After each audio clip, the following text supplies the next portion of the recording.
zu unserer Fachtagung zum Tag der Muttersprache, das 14. Mal hier in Bremen gefeiert. Ich begrüße Sie ganz herzlich, liebe Freundinnen und Freunde, liebe Bildungssenatorin und liebe verehrte Gäste. Schön, dass Sie alle bei uns sind heute. Es wird so ablaufen, dass ich kurz die Gäste vorstelle in ein paar Sätzen. Anschließend werden wir mit Fragen ins Gespräch kommen. Die Fragen werde ich überwiegend auf Deutsch stellen.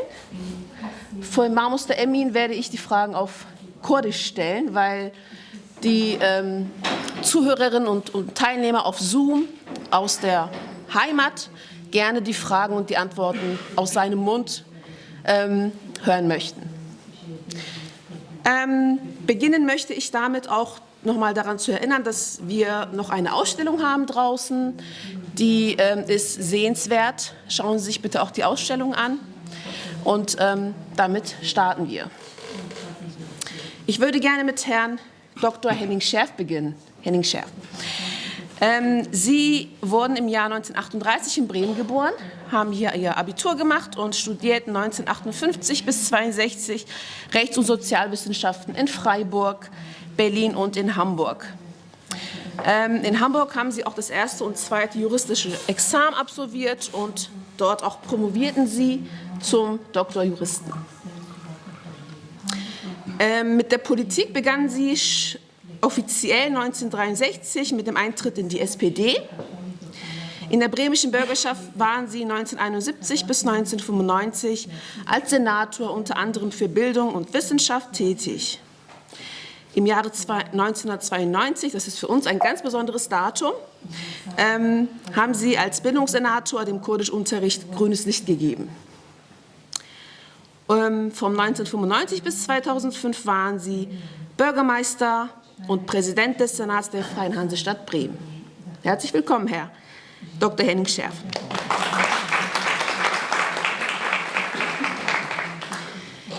Ich möchte auch gerne an dieser Stelle meine erste Frage an Sie stellen, Herr Henning Scherf. Sie als damaliger Bildungssenator waren der Erste in ganz Deutschland, der dem Kurdischunterricht als muttersprachlichen Unterricht in Bremen zugestimmt hat bzw. die Genehmigung erteilt hat. Und das, obwohl Sie wussten, dass die türkische Regierung damals, 90er, eine heikle Zeit, mit dieser Genehmigung nicht d'accord sein würde. Was war Ihre Motivation, trotz des Drucks sozusagen aus der Seite der türkischen Regierung, dem kurdischen Volk hier in Bremen das Recht und die Gelegenheit des muttersprachlichen Unterrichts zu geben, zu ermöglichen? Ja, ich hatte schon als Sozialsenator, das war ich davor, viele Begegnungen mit türkischen und mit kurdischen Bremern und Bremerinnen, unter anderem mit meiner Freundin Jaila und ihrem Mann Ronald. Und schon da ist mir klar geworden, dass der jahrhundertealte Kampf zwischen den Türken und den Kurden versucht wird, hier in Bremen weiterzuführen. Und ich wollte eigentlich für beide ein freundlicher Gastgeber sein. Und als ich dann Bildungssenator war, habe ich ein Streitgespräch gehabt mit türkischen Lehrern. Viele von denen waren auch meine SPD-Genossen. Und die bestritten, dass es Kurdisch gibt. Und ich habe gesagt, ich kenne aber viele Kurdinnen und Kurden, die mir genau das Gegenteil leben, zeigen und erklärt haben. Und was ihr hier macht, ist die Fortsetzung des Sprachenkampfes, den ihr in der Türkei seit Jahrhunderten macht. Und das geht nicht. Die waren sehr böse, die waren sehr zornig über meine Parteinahme. Die haben mich dann als Freund der Kurden versucht zu diffamieren. Und ich habe gesagt, ich bin der Freund der hierher gezogenen, egal aus welchem kulturellen Hintergrund die kommen. Ich will für beide Gastgeber sein und Senator und später Bürgermeister. Ja, und dann habe ich erlebt, wie dieser Kampf der türkischen Mehrheit gegen die kurdische Minderheit wieder hier in Bremen ausgetragen wurde. Ziemlich anstrengend. und ziemlich gefährlich auch, mit Übergriffen und mit Bedrängnissen, mit angesteckten Geschäften. Und da habe ich gedacht, da kommst du nur raus, wenn du gleichermaßen für die hier angekommenen Menschen eine Möglichkeit eröffnest, in der Fortsetzung ihrer Kultur, die sie weitergeben möchten an ihre Kinder und über die sie dann auch hier heimisch werden, Bürger werden, hier zu Hause sind. Und das fängt eben im Kindergarten an und das geht besonders in der Schule. Und ich freue mich sehr, dass das damals ein kleiner Anfang war und inzwischen eine doch über die ganze Bundesrepublik verbreitete Alltagserfahrung ist. Ja, da haben wir mal was Gutes hingekriegt. Es ist nicht immer gut gegangen, was wir gemacht haben, aber das ist gut gegangen. Und dafür danke ich allen, die daran teilgenommen haben.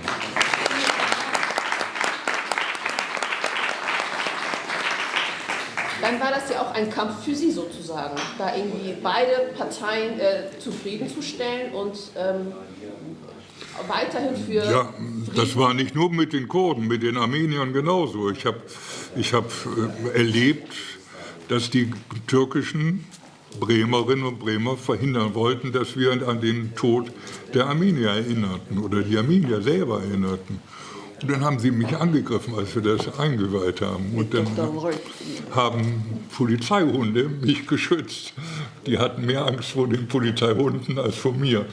Da habe ich auch gemerkt, wie aggressiv das sein kann und dass man da nicht nachgeben darf, sondern dass man wirklich dann versuchen muss, Menschenrechte auch zu praktizieren und nicht nur mit dem Mund, sondern auch praktisch, so dass sie das alle lernen.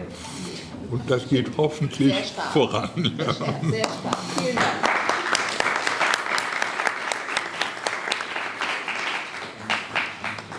Die nächste Frage möchte ich gerne an Frau Yayla Uşak-Mensch stellen.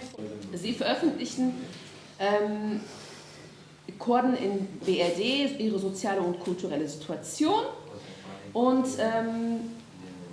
haben organisiert und betreut die Ausstellung Alltagskultur der Kurden hier in Bremen im Überseemuseum.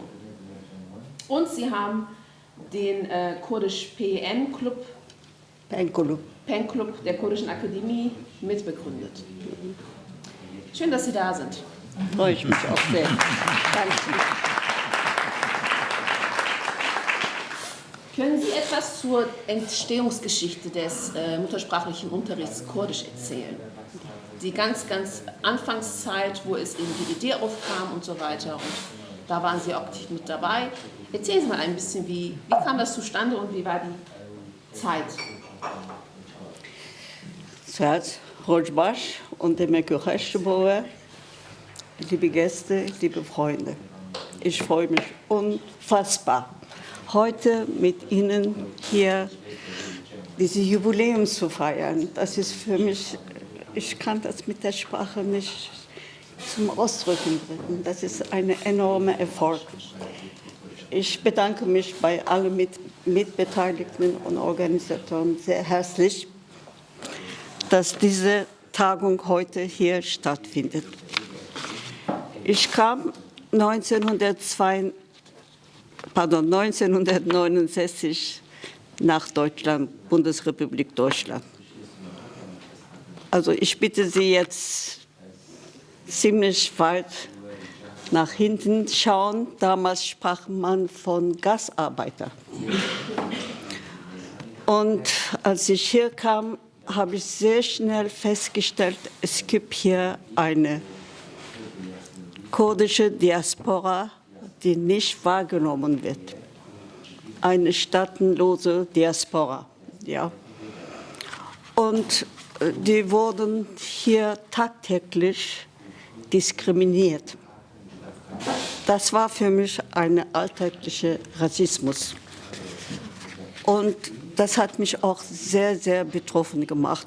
Ich wollte hier in der Bundesrepublik Deutschland leben und ich habe gemerkt, wie ich, oder meine Landsleute hier nicht akzeptiert werden, geleugnet werden. Kurdische Sprache, kurdische Kultur, alles existierte nicht. Das war eine Fortsetzung, leider muss ich sagen, türkische Staatspolitik hier in Deutschland. Und das hat, also ich habe mir gesagt, so kannst du nicht weiter hier leben. Entweder du musst dich engagieren oder du musst wieder zurück nach Frankreich. Dann habe ich mich für die Engagement entschieden und ab dann habe ich gesagt, so, jetzt werde ich sehen, wie ich weiterkomme hier. Du hast doch einen Deutschen geheiratet. Darum Noch nicht, der war mein Freund, noch nicht. Er war mein Freund, noch nicht. Dann habe ich ein paar kurdische Freunde, die meine Tätigkeit in der kurdischen Studentenbewegung, also KSS, ja, kontaktiert. Ich muss sagen, auch damals, wir waren eine Handvoll Kurden aus Nordkurdistan. Das waren Studenten und ein paar Ingenieure, die hier arbeiteten. Und der Rest, also in dem Studentenverein, war Kurden aus Südkurdistan und aus Rojava. Genau. Und auch ein paar aus Ostkurdistan, also iranische Teil. Und habe ich den kontaktiert und wir haben uns ein paar Mal getroffen, was können wir machen. Dann haben wir eine illegale Organisation, Hevra, gegründet, weil wir hatten alle irgendwie Bedenken, die türkische Regierung wird uns unsere Pässe kassieren und so weiter. Dann haben wir eine Zeitung herausgegeben, auf Kurdisch und Türkisch.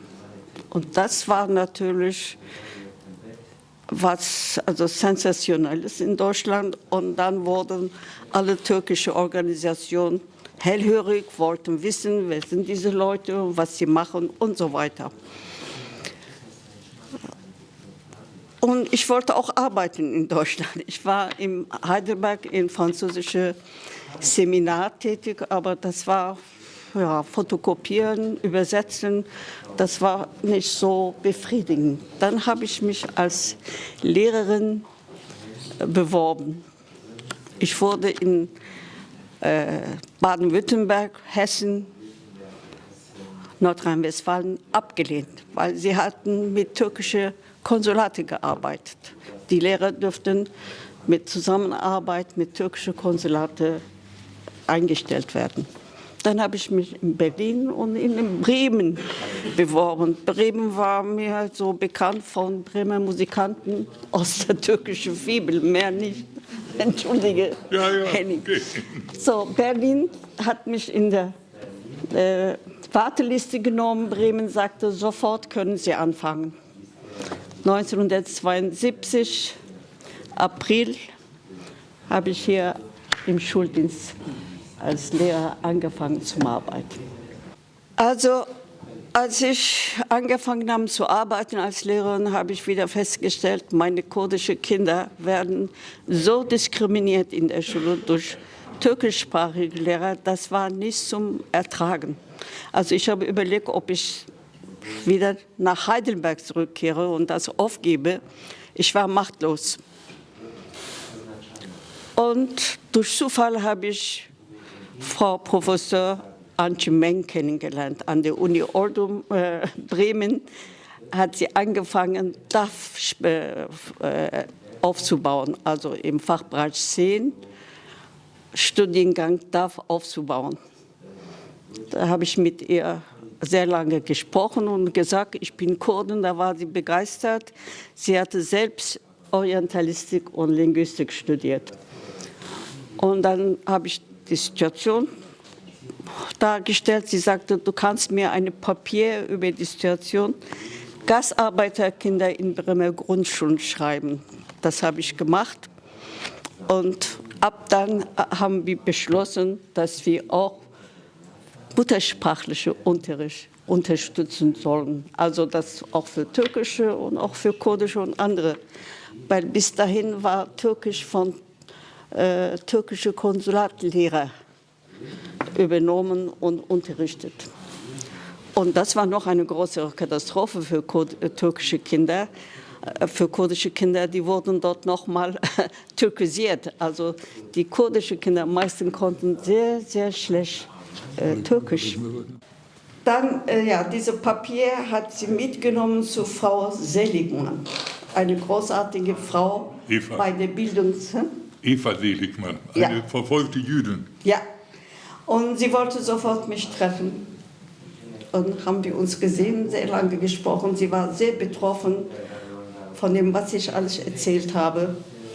Also meine eigene Biografie. Ja. Ich habe selber diese Diskriminierung in der türkischen Schule erfahren. Ich wusste, was das ist. Und das ist, ich glaube, auch sehr wichtig. Wenn Sie von Ihrer eigenen Erfahrung erzählen, die Menschen sind ganz anderes betroffen. Gut, Frau Seligmann sagte, es ist sehr schön, Frau Mönch-Bucak, machen Sie weiter, aber es ist unendlich schwer. Wir konnten überhaupt nicht jetzt damit auch anfangen. Wir sind dabei, gerade für türkische Kinder etwas aufzubauen. Wir haben überhaupt keine Erfahrung. Das war auch ein Riesenproblem. Man hat die Leute hierher geholt und nicht damit gerechnet, dass die Familien mal kommen werden und die Kinder haben und in die Schule kommen. Und das war eine Katastrophe. Insgesamt, also für alle ausländischen Kinder, nicht nur für kurdische. Nur bei kurdischen kam noch mal was dazu. Gut, dann ist das so geblieben. Und aber ich habe gesehen, ich habe selber in der Zeit ganz viele Fachtagungen besucht. Und Professor, nein, leider durch Berufsverbot ist er nicht Professor geworden, Maja Ingwersen kennengelernt an der Universität Essen. Und er war auch ein Orientalist und Linguist und hat er mir ganz viel geholfen, was ich alles machen muss. Und dann hatte ich Frau Professor Menk und dann war ich an der Uni Bremen auch Lehrbeauftragter. Ich hatte ganz viel Kontakt zu zukünftigen Lehrern für ausländische Kinder, für Gastarbeiterkinder hieß damals und Sozialarbeiter. Und das machte die Sache für mich sehr leicht, ja.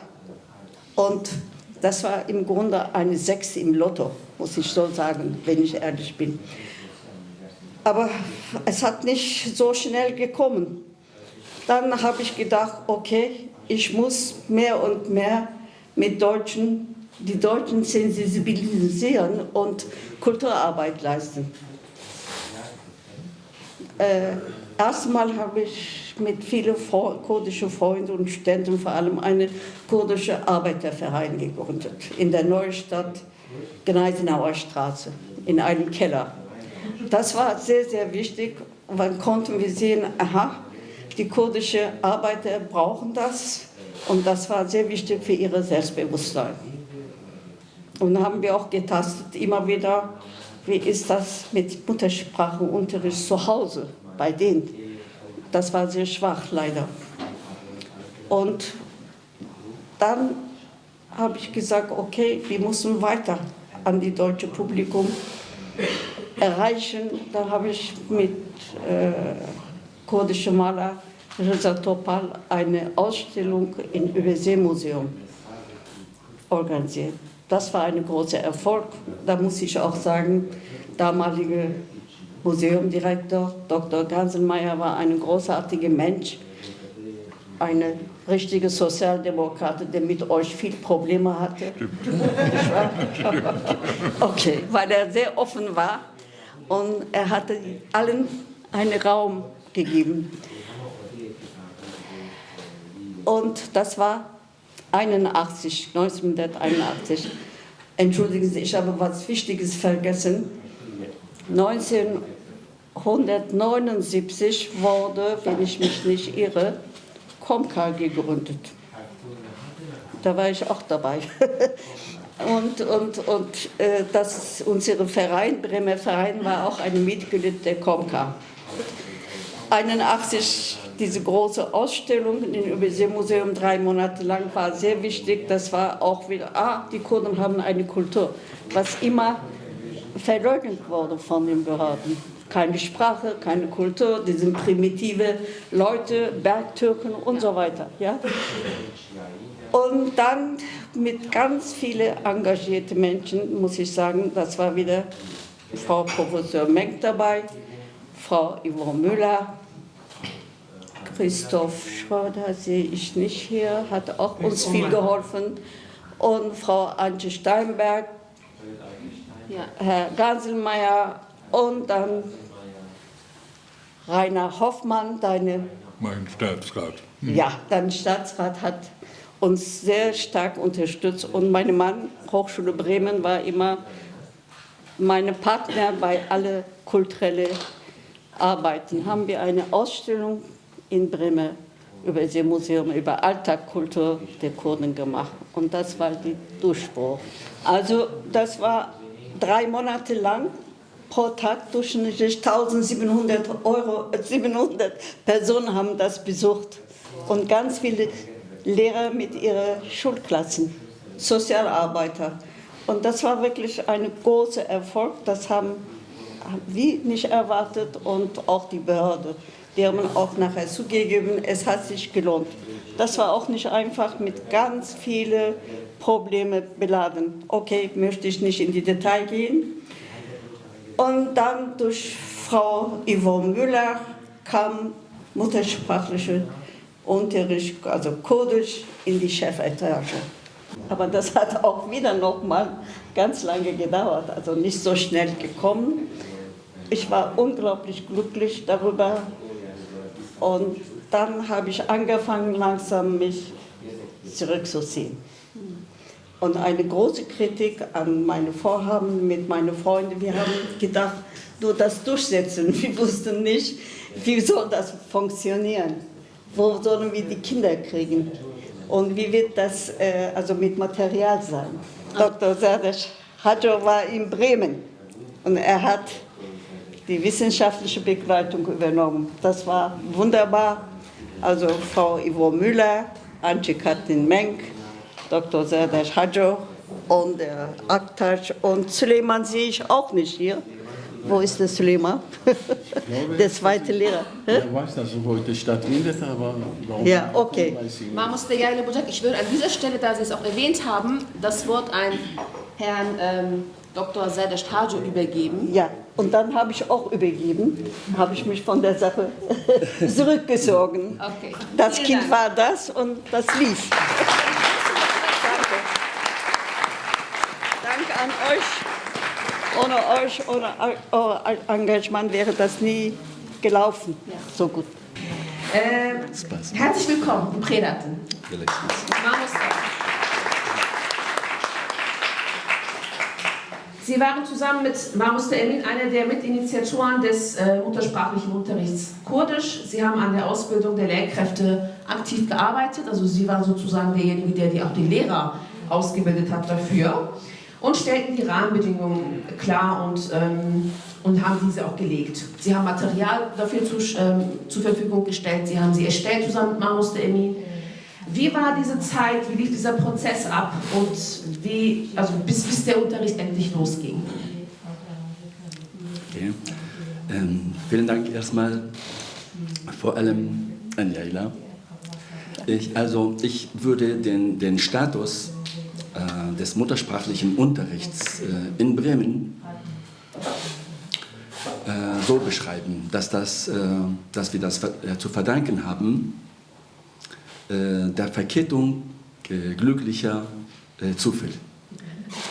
Ich war seinerzeit in Nürnberg und habe einen Anruf bekommen von Herrn Professor Mönch. Er hatte einen neuen Studiengang an der Hochschule gegründet, und das hieß angewandte Weltwirtschaftssprachen. Und so bin ich dann nach Bremen gekommen. Ich habe erst 2 Wochen bei Ihnen zu Hause gewohnt. Wir kannten uns aber früher vom noch einmal vielen Dank. Studentenverein. Deshalb wollte ich also noch einmal vielen herzlichen Dank, also auch nach 30 Jahren, bis ich dann eine Wohnung fand. Und glückliche Zufälle sage ich deshalb, weil Yayla war befreundet mit Professor Antje Meng und mit Yvonne Müller, deren Ehemann ein Mitbegründer der Universität Bremen war, der verstorben war. Und die hatte ein Ansehen beim Senat. Und durch Yayla habe ich dann die Yvonne kennengelernt. Und Yvonne erzählte mir dann eines Tages, dass sie selber Lehrerin ist und Grundschullehrerin ist und dass sie Schüler aus der Türkei hat. Also sie konnte natürlich Türkisch sprechen, sie konnte Türkisch mit den türkischen Kindern. Aber ihr war das aufgefallen, dass einige Kinder dabei waren, die gar kein Türkisch konnten. Sie kamen aus der Türkei, aber sie konnten kein Türkisch. Und so, also ich will das auch nicht in die Länge ziehen, weil also Yayla hat das meiste bereits erzählt. Alles zusammen. Ja, und Yvonne wollte jetzt Kurdisch lernen. Und so habe ich circa 6 Monate habe ich ihr Kurdischunterricht gegeben, bis Yvonne wirklich etwas Kurdisch konnte. Und dann war der Plan, also wie wir jetzt mit Hilfe von Yayla und Roland Mönch also tatsächlich den muttersprachlichen Unterricht Kurdisch in Bremen durchsetzen. Das hat Yayla auch erzählt. Also es gab zu diesem Zeitpunkt einen Honorarkonsul der türkischen Botschaft. Das war ein deutscher Geschäftsmann, der in der Türkei tätig war. Und der hat Grabe. Genau. Immobilienhändler. Und der hatte es tatsächlich geschafft. Der hat uns lange bekämpft und auch in Bremen es so weit gebracht, also sobald du gesagt hast, du bist Kurde, dann hieß es, entweder du bist Rauschgifthändler oder du bist ein Terrorist. Ja. Und das war also sehr schwer, auf der politischen Ebene etwas zu erreichen. Ich sage deshalb glückliche Zufälle, weil also Yayla da war und Yayla mit Yvonne befreundet war, deren Mann ein Mitbegründer der Universität war. Und die hatten Kontakt zu dem Senat, auch also glückliche Zufälle, weil Herr Dr. Scherf zu unserem Glück also der Senator war für diese Angelegenheit. Und auf diese Art und Weise, also wir haben dann später den Antrag gestellt auf den muttersprachlichen Unterricht Kurdisch nach langer Zeit. Also an der Uni haben wir es dann mit Hilfe von Professor Antje Meng am Fachbereich Germanistik, Fachbereich 10, Kurse gehabt, wo wir dann Kurdisch unterrichtet haben. Und jetzt brauchten wir natürlich Lehrer, auch also glückliche Zufälle, weil ein Lehrer, Herr Amin Akbaş, der ist also in der Türkei bereits Lehrer gewesen. Und hier hat er dann an diesen Kursen teilgenommen, die Fortbildung von kurdischen Lehrern. Wir haben dann mehrere Bewerber gehabt, die tatsächlich dann an diesen Kursen teilgenommen haben. Und zum Schluss, also nach dieser Fortbildung, hieß es seitens des Senats, dass kurdische Lehrer gesucht werden. Und damals war ein sehr freundlicher Beamter, der Schulleiter bei dieser Behörde, Herr Wilker, der uns auch sehr unterstützt hat und war ein sehr, sehr netter Mensch. Also der hat sich wirklich richtig für uns eingesetzt, für den muttersprachlichen Unterricht Kurdisch. Und auch Herr Lutz. Und Herr Lutz. Ja. Und so auf diese Art und Weise, also eines Tages sagte mir dann, hat mich angerufen, Herr Wilker, dass er so viele Bewerbungen bekommen hat, weil also sie haben der Senat suchte dann 2 Stellen für 2 kurdische Lehrer und viele Leute hatten sich beworben Und der Herr Wilke sagte also, er kennt sich damit nicht aus und hat mich gebeten, dass ich zu ihm komme, dass wir 2 Leute auswählen. Und es war tatsächlich so, dann habe ich Herrn Amin Aktaş, der auch bei mir im Kurs war, und Herrn Süleyman Akpınar. Die beiden haben dann ca. 30 Jahre Kurdisch unterrichtet. Natürlich, also auch mit ihrer Hilfe, weil es ist nicht so einfach, also Kurdischlehrer zu werden, weil die mussten dann ihrerseits, wir hatten Formulare entworfen, dass sie mit diesen Formularen zu den kurdischen Eltern gehen und nachschauen, also wie viele Kinder da sind und in welchem Alter sie sind und also auch eine Überzeugungsarbeit, warum jetzt die kurdischen Kinder an dem Kurdischunterricht, an dem muttersprachlichen Kurdischunterricht und nicht an dem türkischsprachigen muttersprachigen Unterricht teilnehmen. Und das ist eine große Herausforderung. Also hier muss man sagen, der Herr, der Vorsitzende des kurdischen Lehrerunion, kurdische Lehrerunion, Entschuldigung, also weiß das also von dieser Problematik, dass man Formulare hat entwerfen müssen, dass man dann also nachschaut, wie viele Kinder da sind in jeder Familie. Und ich habe auch den roten Faden gerade verloren. Die große Herausforderung war, jetzt die Eltern davon zu überzeugen, warum Kurdischunterricht und nicht Türkischunterricht. So. Also, weil der Status der kurdischen Sprache ist es so für die kurdischen Eltern, man kann nichts mit der kurdischen Sprache anfangen. Also man hat viel mehr Probleme mit der kurdischen Sprache als zum Beispiel jemand, der seine Kinder zu dem Türkischunterricht schickt. Der kann später aus dem Kind etwas werden, so denken sie. Weil die Kinder sind ja die Versicherungen für die Eltern. Das ist nicht so wie hier in Deutschland, also dass man dann Versicherungen hat und so. Die sehen in ihren Kindern ihre Versicherung. Und mit dem Kurdischen, es gibt keine Zukunft für die Eltern. So, das ist ja eine große Herausforderung für die beiden Lehrer, jetzt diese Eltern zu überzeugen, dass sie doch ihre Kinder doch zu dem muttersprachlichen Unterricht zuschicken. So, und also das, vielleicht antworte ich dann nachher also auf die Perspektiven und so. Okay. Ne? Okay. Aber es gab ja trotzdem genug Schülerinnen und Schüler, die dann an diesem Unterricht teilgenommen haben. Genau. Und Mamoste Emin, مامۆستا من دەستخوازی پرسا خۆ بمانجی بێژم یەکی دو مامۆستەین جارە ئەوەل لە ئەڵمانیای هاتن تایپکردنی گاوات و هاتی تایپکردن چه هیچ کرد و دەستپێکی دە چ پرسگرێک دەرکەتن و ئەو پرسگرێک چاوە چارەسەر کرد.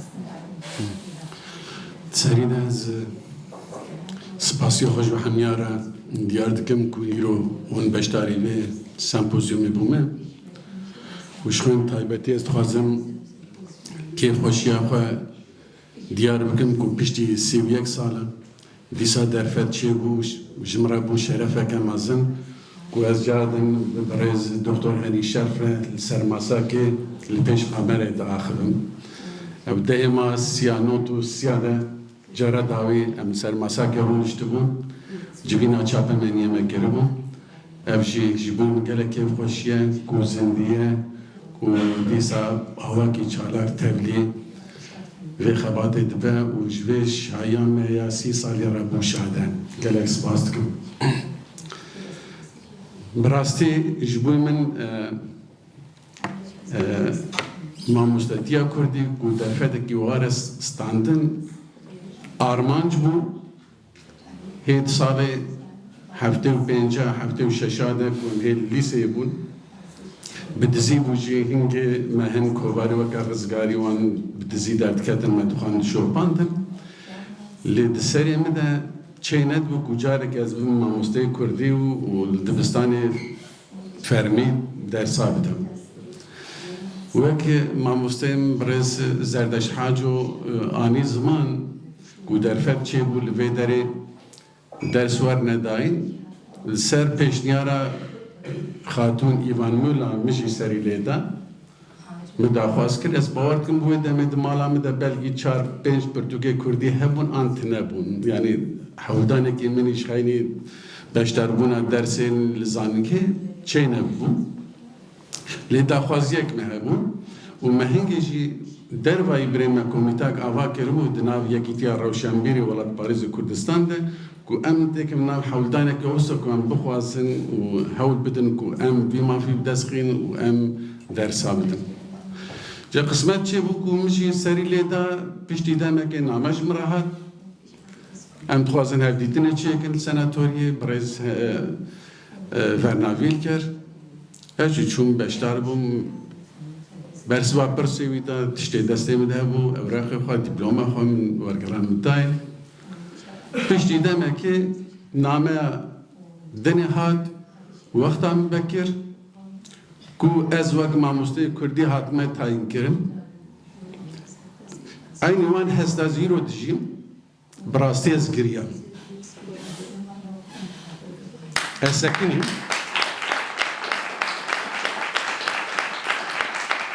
چرا؟ کو درفت گوها تستاندن کو از ماموسته امین کو یک جتوایا 5000 ازدی ترکیه کو رویان هاتنه و داره هنگی دوی مرجع ربانی تنایده کو زانینگه خلاص کرج 6 حبا از بوم و البرمن از وی باری هل گرم باری 40 milyon insan ev amaneti te serkeftina ve serkeftina vi geleyim tekçuna te ve tekçuna vi mafi mesuliyete ke vaham bigirte xwa bi havaş zinizki mesele bu tabi evten ejbuy min roja awul bu li mizani bu bari migrane mizani bu tehdit ve çe bibin mizani bu astange çe bibin mizani bu از مجبورم شب و روزی خود بدم وی خدمتی مزانه بو کو از مجبورم نه تنه پروردگی بکم کار دیپلماسی جی بکم کار سندیقوانی جی بکم کار مالبات جی بکم کار تگیلی جواکی سازی می جواکی سیاسی کرداجی بکم و سری دجی کو از به ارکی خوی فرمی رابم کو از بفم میناکک کو پیشی جماموسته درجی بکم یعنی هستی به ابون از باور دکم بلکی الگوری حوجداریا کردان کو ایرو اف تشتی کو امپی شابون جمارا بو قسمت جبوی ملیونا کرد هی خیاله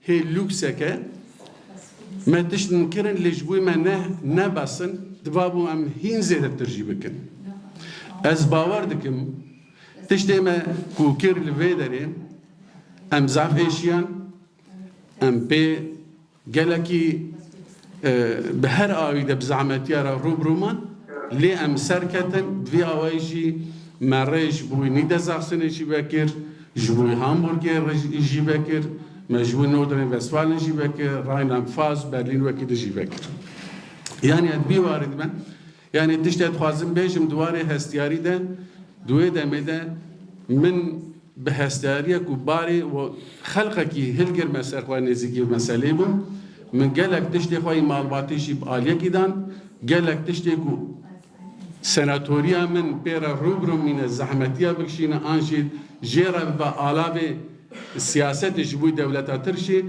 حتی جماعتشی متن خواه وک خباتکار کی سناتوریا پرورده دید جبو من حمو کرد کومکار براتی مزگف مالا جم همو وک هوات میتن دوی آویجی هم سر کردن دوی وارد از گلکی دواره وجدان ده دواره اخلاق ده دواره هر تشتی ده از گلکی خوشم کو ایرو هم کارن وی تشتی جواره پار وکن و جواره بیجن سری ده جی کدا مالباتا می جی هه مالباتا من گلک آلی کاری کر گلک ایشیا جار هبو ام چون دروای ولات یونانستان بگیره حتی ارمنستان حتی ترکیه حتی باجاره سوئیسرا بلژیک هر دفراجی ما تجربه بريماني درباس يوان ولا تاكرن بتهوايا كسي ماي كومل دبا سازی آلمان دبن سازی سوئیسری دبن ما تجربه برمر بواره پار وکرن و جبر به کیجی گلک تشتی کودباب و مجبو مالبات خود کن ما جوان فراقت کر ما خست خدمتا وی زمانی.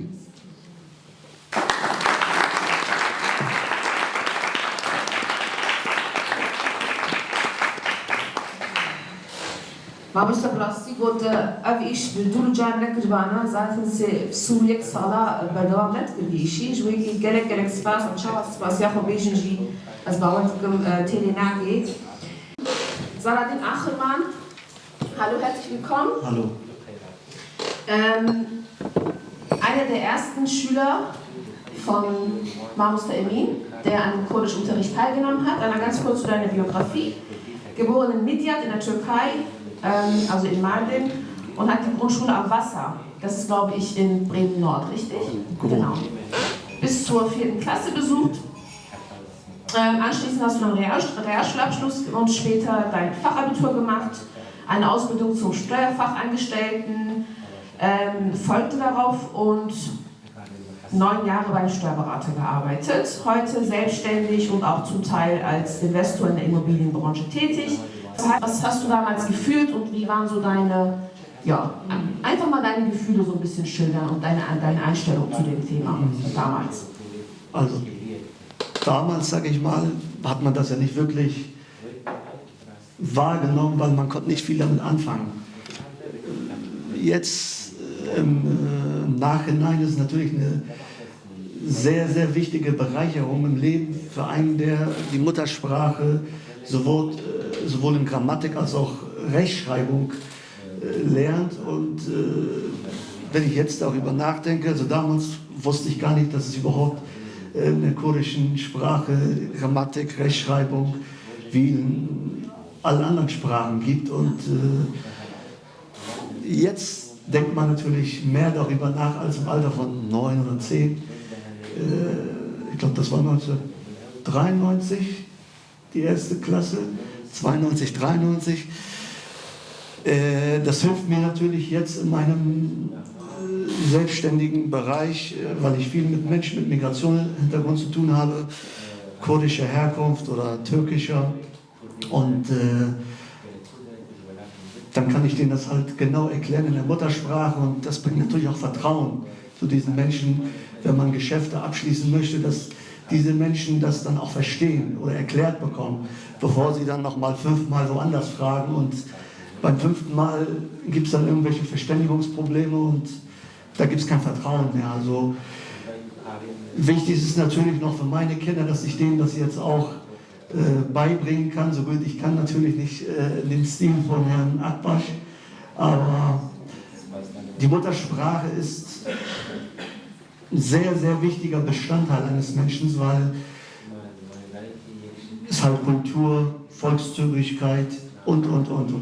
Ja, aber ich möchte hier nochmal im Namen der ganzen Klasse sagen, danke an Herrn Akbaş, dass er auch die Geduld hatte mit einigen. Das war nicht einfach, aber ja, ist eine schöne Zeit gewesen.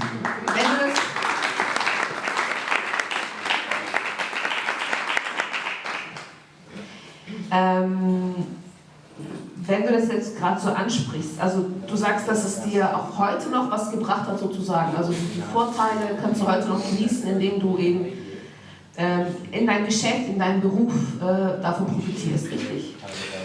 Wie gesagt, heutzutage ist es natürlich für mich einfach, wenn viele Menschen viele mit kurdischer Abstammung zu mir kommen ins Büro, sei es gewisse Anträge, sei es Finanzierungsberatung, Immobilienberatung, Buchhaltung machen wir auch.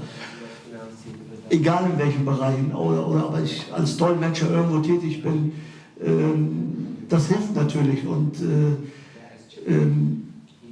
wenn man sich als Mensch durch seine Muttersprache verständigen kann, ich denke, das ist so eine Bereicherung, das kann man gar nicht eigentlich, das ist ein Schatz. Und das hilft mir sehr und ich denke, ich hoffe, dass es meinen Kindern auch irgendwann zu Vorteil kommen wird und das ist... Also du würdest deine Kinder auch zum muttersprachlichen Selbstverständlich. Wenn es die Möglichkeit gibt, selbstverständlich und für jedes Kind ist es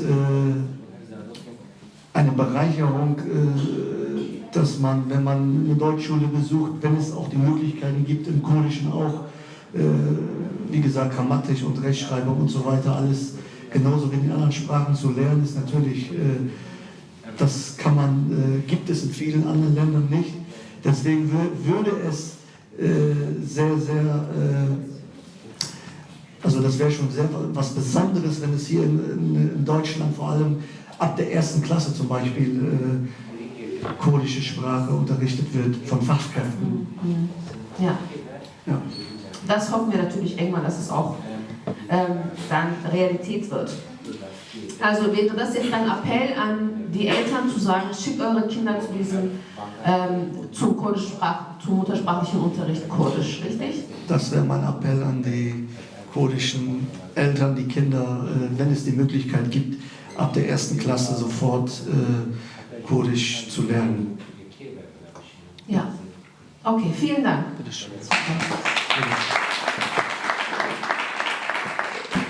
In Bremen und in Deutschland, in Europa dramatisch und richtig bedrohlich. Und ich hätte das nie gedacht, dass ich das mal so entwickeln würde. Ich bin ja vor dem Krieg geboren und habe immer gedacht, das war's. Mit dem Ende des Zweiten Weltkriegs bricht eine Zeit des Friedens an. Und jetzt sind wir wieder mitten im Krieg gelandet. Also zufrieden bin ich nicht. Aber dieses schrittweise Lernen, in einer Gesellschaft zu leben, in der unterschiedliche Kulturen, unterschiedliche Sprachen, unterschiedliche religiöse Identitäten vorhanden sind, das ist eine Sache, die in Deutschland ganz spät angefangen hat. Wir sind eigentlich die ganzen Nachkriegsjahre immer noch von den Nazis beeindruckt gewesen, die so richtig rassistisch waren und alles, was nicht deutsch war, am liebsten umbringen wollten.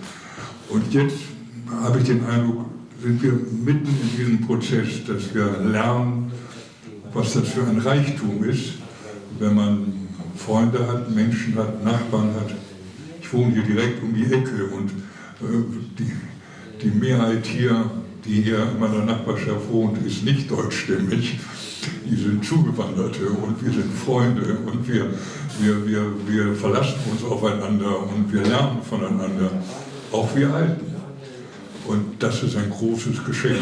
Also wenn man das entdecken kann und daran teilnehmen kann, dann erweitert sich das Leben, erweitert sich die Perspektive, dann kriegt man Sachen mit, von denen meine Eltern und meine Großeltern überhaupt nichts wussten. Ich bin inzwischen natürlich auch ein paar Mal gereist, auch nach Kurdistan. Ich wollte auch mal deine Mutter besuchen. Sie lebte nicht mehr, leider. Die lebt nicht mehr, ja. Die lebte nicht, ihr seid ein paar Monate später hingekommen. Ja, wir sind zu spät gekommen. Ja. Leider. Ihr Vater ist für mich der August Bebel der kurdischen Geschichte, der auch umgebracht worden ist. Ihre Brüder, zwei von denen habe ich kennengelernt. Der eine war ein großer Verleger, Zeitungsverleger und seine Redakteure saßen alle im Gefängnis und er selber ist auch emigriert. Ja. Also ich habe über die Buschak ganz viel auch gelernt, wie es in Kurdistan über die Jahrhunderte hinweg gegangen ist. Aber ich bin dann auch in Syrien gewesen und ich bin möglichst nah an die kurdische Bevölkerung rangekommen. Und ich habe natürlich auch Unrecht erlebt. Ich habe kurdische Agas erlebt, die wie Großgrundbesitzer Sklaven ähnliche Verhältnisse auf ihren Plantagen hatten. Ich habe mit den Kindern geredet, alles kurdisch. Und die Unterdrücker waren keine Türken, sondern Kurden, die dann die Kinder wirklich auf dem Bambaufeld leben lassen haben. Die hatten kein Zuhause, die hatten natürlich schon gar keine Schule, sondern die hatten eigentlich nur die Mama und ein bisschen Arbeit und ein bisschen Essen, wenn die Glück hatten. Das habe ich mir alles sehr, sehr, sehr ans Herz geholt und immer gedacht, das ist ein weiter, weiter Weg, bis wir in einer Gesellschaft angekommen sind, in der wir fair miteinander miteinander umgehen, im Respekt voreinander umgehen, im Respekt vor unserer Andersartigkeit miteinander umgehen, das als Reichtum, als Geschenk erleben. Da hoffe ich, dass wir ein paar Schritte in die richtige Richtung gegangen sind. Das danken wir übrigens den vielen Migranten. Das hätte diese deutsche Gesellschaft nicht aus sich heraus geschafft, sondern wir haben da ganz viel gelernt, ganz viel mitbekommen. Und dafür bin ich sehr, sehr dankbar. Vielen Dank.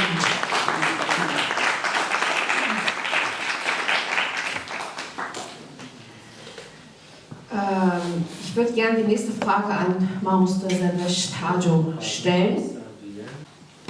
Wie sehen Sie das Interesse? Wie sehen Sie das Interesse der Schülerinnen und Schüler bzw. der Familien für das Kurdisch, weil Sie sagten ja zu Beginn, dass es irgendwie schwierig sei, dass die mehr die kurdische Sprache oder den kurdischen Unterricht als uninteressant fanden, weil die das Gefühl hatten oder dachten, dass das eben den Kindern kaum was bringen würde. Wie sehen Sie das denn heute? Also zunächst zu der Situation der kurdischen Sprache im Allgemeinen und dann die Situation dann hier in Deutschland. Also wir wissen ja, dass die insbesondere, also ich spreche jetzt nicht vom Iran, Ostkurdistan und Südkurdistan, Irak und auch Rojava, Südwestkurdistan, aber insbesondere in der Türkei, wenn man das wirklich vor Augen führt, dann sieht man, dass diese Menschen, die Ende 1960 nach Deutschland als Gastarbeiter gekommen sind und also später dann viele als Flüchtlinge nach Deutschland gekommen sind, dass die Kinder dieser Menschen heute hier in diesem Land, in einem Land, das für die freiheitliche, demokratische Grundordnung ist. Und man sieht in diesem Land eine Fortsetzung der türkischen verbrecherischen, möchte ich sagen, Politik der Assimilation. Also ich möchte die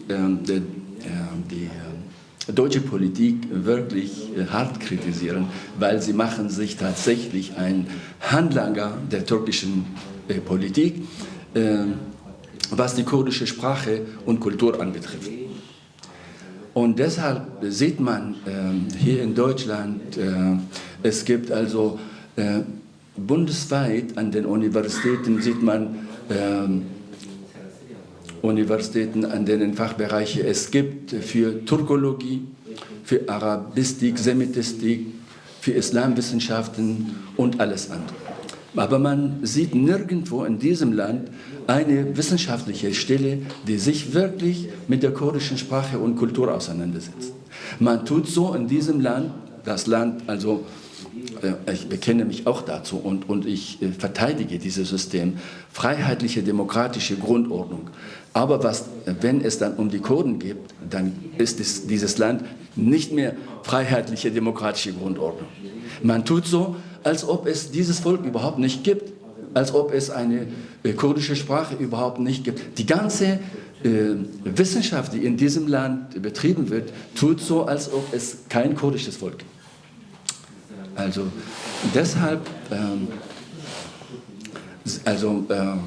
man sieht auch, ich habe vorhin gesagt, eine Voraussetzung für die kurdischen Lehrer, wenn sie dann zu den Eltern gegangen sind und versucht haben, dass ihre Kinder doch an dem kurdischen muttersprachlichen Unterricht teilnehmen. Und viele Eltern sind skeptisch. Ja, weil also wenn sie ihre Kinder dann zu dem muttersprachlichen Unterricht schicken und in die Türkei zurückkehren, dann sind sie mit großen Problemen konfrontiert.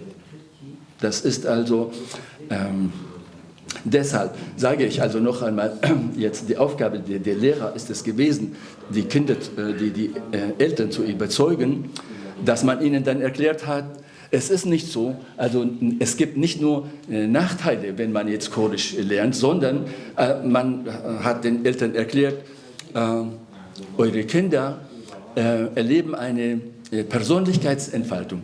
Sie bekommen ein Selbstbewusstsein. Sie fühlen sich gleichberechtigt wie die türkischen Kinder, wie die arabischen Kinder, wie die deutschen Kinder und so weiter.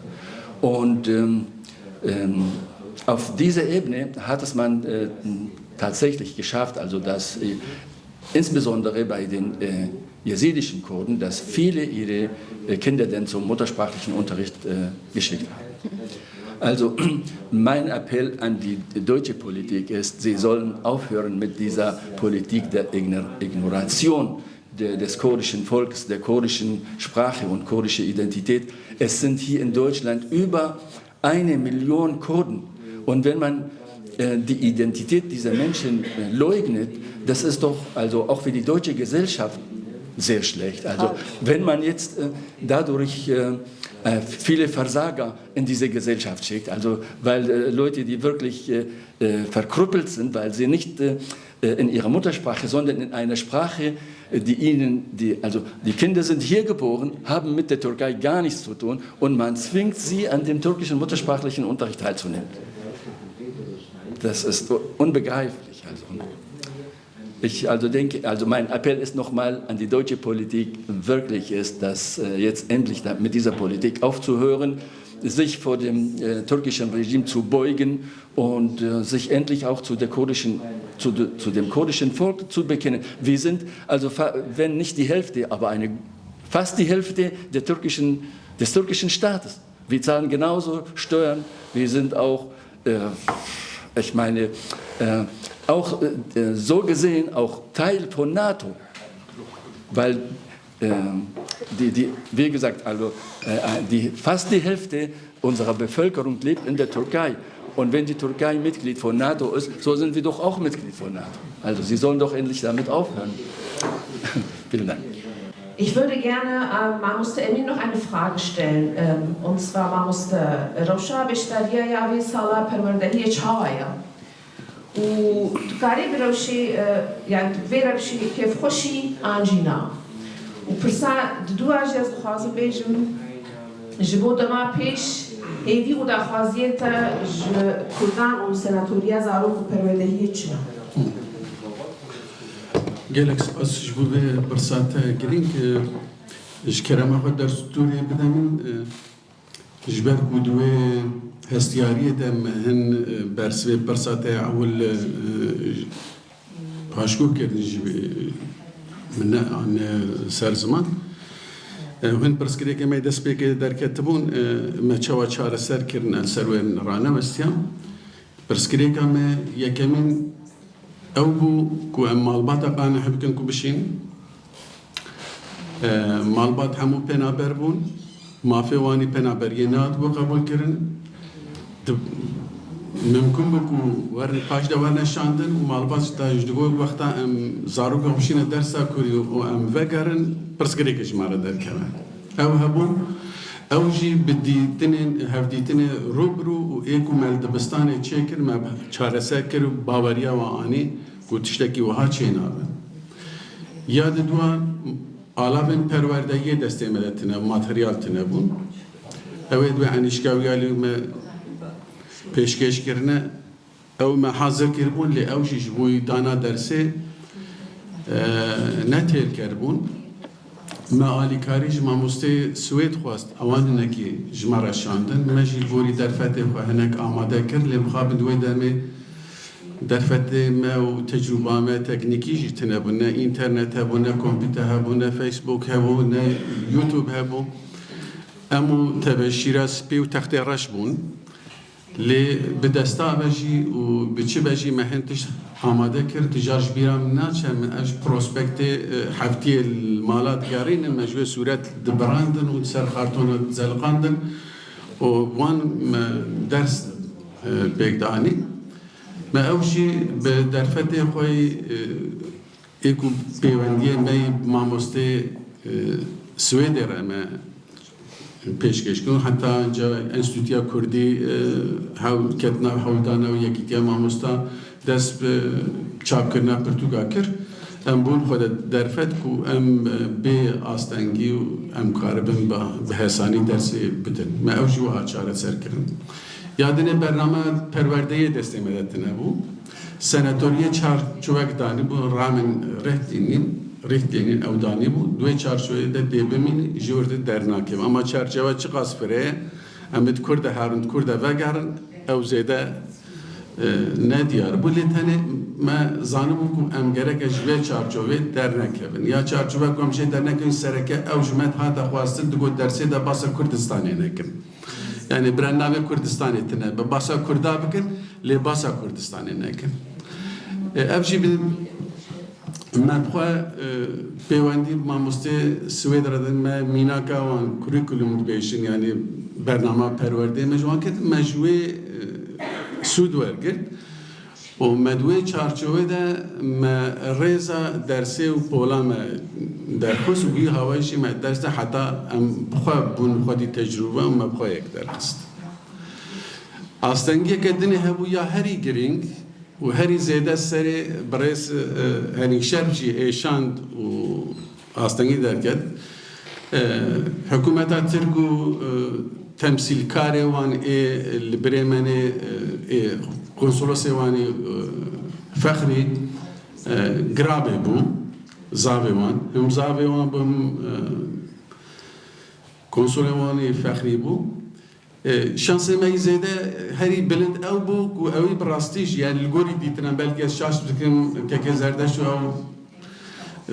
شادنه تشتی کو دولت ترک نکار بو ایدیا بکه و کردا بوی تشتی پاش ده بخینه اوی او ایدیات کرن ام بجن دگو زمان کردی تنه زمان ترکیه خرابه و کرد تنه هی او دو پاسلی دوی دمید انستیتیا کردی هاتبو آوا کرن و اگر به دناو چاو ساندنا ده بجی روزنامه کردی هنونو درد کتن و شانن دست پی کربول ترکیه جی لی اوی ایدیات کرد کو کرد و زمان کردی تنه یادنه حول دا کو زمان کردی به آوایی که خراب دیب کارانی بده قبول کردن اوش ابو تنویس خدا از نخوازم تکم تشتی رسمی و تشتی کو رسمیت وگیره دای ایدیات کرد کو ده بازرگانی نارکوتیک ده لبره من زمان کردی دیب کارانی اگر زمان کردی پیش که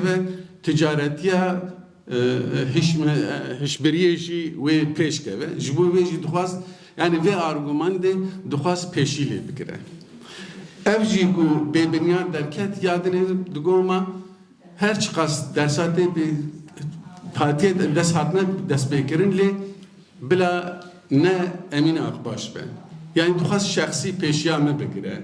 Helves dinu ve haciye bu.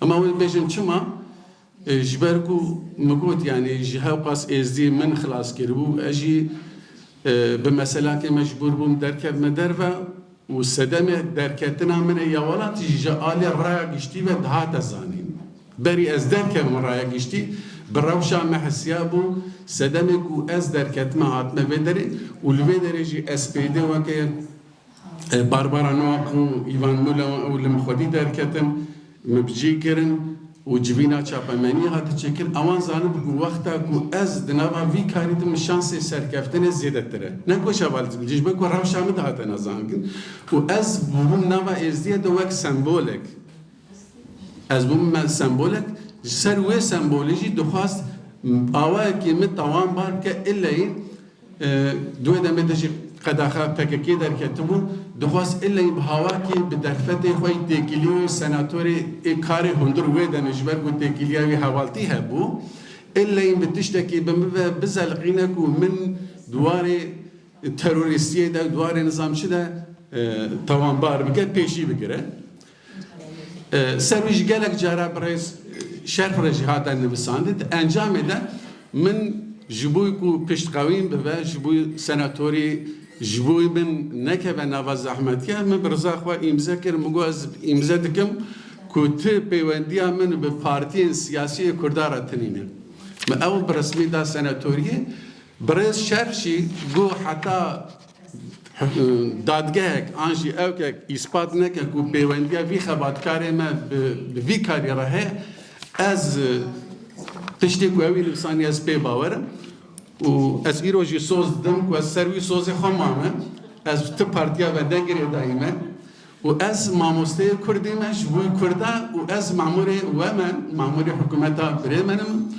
و تش جماعتیه به ارکی خراومه روشا ایرو هم بیجن روشا ایرو وقتا که عمل استاتیستیکا برن براستیشی جی خمگین یعنی که ماسی کرداجی هنه که ماسی سناتوریجی هنه اگز نشاش بم لبريمن يعني ايالتا بريمن حشيو سي دبستاني سراتاي هنا جوان حشتو سيا تنل حش دبستانا درس كرديتين داين گروند شولا انفاسال گرونه گروند شولا آنده روبی سپالیه هوختینگه گروند شولا کیر هوختینگ اوجیل هوختینگه تامی övgen شولا لوزوم گروند شولا آندر نخاشت غاسل اوستروس تنورن گروند شولا ام فیلزاوک اوجیل اوستروس تنورن گروند شولا رونبک و یا هشتاش گروند شولا آندر برینگمان شخاصه هملینگه جوان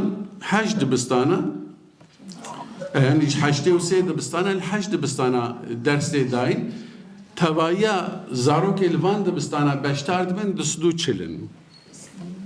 چلن سويا كومن هر كومك جسحتك حتى دسحتي درسي يعني شلو بين دقيقة حتى نوت خلقان تبلي درسي دبن وقتا ام برجاء لبنيرن ام بیش دبستانا من یا سرکه کو 31 ساله بینا برلی درسی دیدم گروه شوله آنواسا 56 زارok وک کرد هاتنه قید کردن یعنی وقتا کو هاتنه قید کردن دبستانه پرسینه زمان تیدایی که چه او تی کردیه 56 حد و کرد هاتنه قبول کرد جوان 56 45 حد بشتار دبن 11 حد بشتار نام یعنی صدی 81 بشتار دبن صدی 19 بشتار نام دبستانه که دنی گروشی آنده روگی سپالیه هوختینگ 66 زاروک و کرد هاتنه قید کردن جوان 66 44 بشتار دبن و 22 بشتار نام یعنی رژیم برای 67 و 37 بشتار دبن 33 دائما معنی کو ام ارکی خورانم ام جید بیشن دبستان جی وقتا قیدی چید بجوان بیشه وقتا زارو جارا اول تینه درس اقا نورمال یعنی دبستانی دکن دبستان وان آگاه دارد که و ام نامه کیش همون مالباتی کو زارو که خواب کرد قید که نجوان رجی بکردی آلمانی نامه دنویسن کی بخوازه زاروکی خود بنویسه که نوشی ام نکارن زوری لی بکن و ام اصرار بکن ام نکاری من وقتا کن معلومات زاروکی خود بنویسین آن بیجن سازی می کرد و او زاروکی معلومات تیکی بیان بارا بنویسین و بدن سناتوری و بنرخینه وقتا صحت ما تیر نکن ایمن و ما مسترونی اینگه وی حول بدن ما مستعدن تاین بکن لی حول دانه که وهاش بو کرداجی چینه جالی کرداوه چینه بو اگر کرد به ارکا خرابن سناتوری از باورم دوی وارده خودی هلوسته یعنی از گلک جاراجت بیشم به پسندان لبریمنی هم سندیقا ماموستا گیوی همشی سناتوریا پرورده ده هلوست و داخوازی و اصرار پیش دبرنا زمان کردیش سازی می کردستانی پیش دبره یعنی بلکه سازی می کردستانی اینه گازن آجیب کن لی از بیتشتی از وقت ماموستا که 31 سال دنا و خبات ادامه از بیشم هم سناتوری هم جیگیوی جیگ سازی می کردستانی گلک اصرارتن از همیدارم کم برسوا برسای تحمودان Geld was man muss. Also ich bin froh, dass ich seit 20 Jahren nicht mehr für sowas verantwortlich antworten muss. Es ist immer schwieriger geworden. Wir haben Probleme in der Bildungspolitik, die wir früher nicht so hatten. Wir haben Lehrermangel. Wir haben extrem viele Kinder, die, weil sie ohne Deutsch in die Schule kommen, die immer hinterherhinken. Wir sind bei PISA seit Jahren das Schlusslicht in der Bundesrepublik, das schlechteste Land. Wir wollen zwar alle Integration, aber die gelingt immer mühseliger. ist eigentlich ein Jammer, was wir da erleben in der Bildungspolitik. Aber ich bin nicht derjenige, der jetzt schlaue Ratschläge gibt. Ich bin froh, dass ich es nicht mehr machen muss. Ich weiß, dass wir nicht aufgeben dürfen. Ich weiß, dass wir immer wieder neue Anläufe machen müssen. Ich weiß, dass wir kein Kind aufgeben dürfen und sagen, die werden es nie lernen, sondern wir müssen sie versuchen, alle mitzunehmen. Ich hoffe, dass über die gute Beschäftigung der Eltern, wir haben ja eine hohe Beschäftigung, auch gerade der Kurdeneltern, dass darüber die Integration vielleicht besser läuft, als wir sie schaffen in den Schulen. Wenn die Eltern angekommen sind hier im Lande, wenn die ihren Arbeitsplatz gefunden haben, wenn die da ihre deutschen Kollegen gefunden haben, wenn sie sich vielleicht in der Gewerkschaft organisiert haben und merken, die helfen mir, da bin ich nicht alleine, da bin ich mit anderen verbündet, da kann ich mich auch mal wehren, dann ist das wahrscheinlich viel entscheidender für die Integration der Kinder als das, was die Lehrkräfte, die überforderten Lehrkräfte, die auch mit hoher Krankheitsausfall zu tun haben, wo viel Schulausfällt und so. Also es ist alles schrill. Also man darf der Schule nicht mehr zumuten, als die zu leisten in der Lage ist. Man muss das Ganze als gesamtgesellschaftliches Problem begreifen. Man kann nicht sagen, ihr Lehrer, macht mal zu, schafft uns auf friedliche Verhältnisse, bringt den Kindern bei, dass sie hier bitte sehr eine Perspektive haben, sondern wir müssen insgesamt, egal wo wir sind, ob wir im Betrieb mit Kollegen zu tun haben, ob wir, ja was weiß ich, beim Sport mit Kollegen zu tun haben, ob wir in dieser bunt werdenden Gesellschaft eben immer wieder neue Plätze entdecken, wo man sich begegnen kann. Überall da muss das stattfinden, dass wir hier nach unserer Verfassung nicht nur ein freies Land sein wollen, sondern ein freies Land wirklich sind, wo jeder seine Chancen hat und ohne Rücksicht auf Geschlecht, ohne Rücksicht auf Herkunft, ohne Rücksicht auf Kultur, ohne Rücksicht auf religiöse Bekenntnisse. Jeder hat das gleiche Menschenrecht und jeder hat den Anspruch, dass er respektiert wird und dass er geachtet wird. Das zu lernen und das zu praktizieren, ist eine Riesenaufgabe, aber die gebe ich nicht auf. Da hoffe ich weiter, dass wir da kleine Schritte voran machen. Dafür haben Sie deswegen eingeladen heute.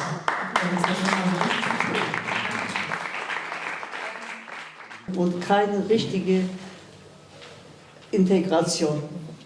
Dann muss man, also deutsche Politik muss sich von türkischer Politik trennen. Das ist A und O. Ja.